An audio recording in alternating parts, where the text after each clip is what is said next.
Дигни темпото, увеличи печалбите. Темпобет. Изнасянето на топката. Сега Лудогорец атакува. Хубаво подаване в дясно, където е Иван Стоянов. Той може да стреля. Прави го. Право в ръцете на Илко Пиргов. Опада топката.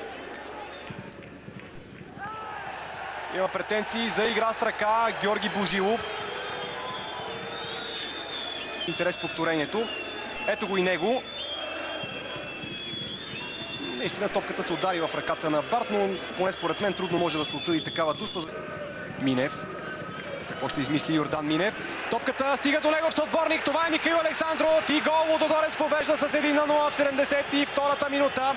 Михаил Александров е в прегръдките на своите съотборници. Урош Голубович ликува, както и целият треньорски щаб на Лудогорец. Не се ориентираха както трябва защитниците на Черно море и бяха наказани от Михаил Александров.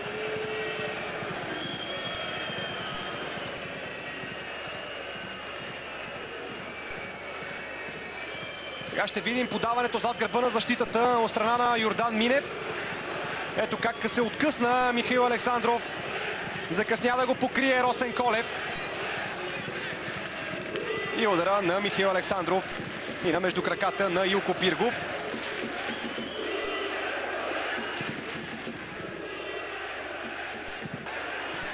Греши Шоко, явно се поумори в последните минути. Шансът има на Черно море. Връща напрежението в наказателното поле на Лудогорец.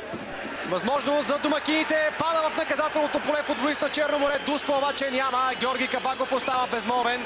Ето го положението. Топката беше свалена с глава. Притича Йордан Минев. Посегна Любомир Гулдан. По време Лудогорец печели срещу Черно море с 1-0 след гол на Михаил Александров.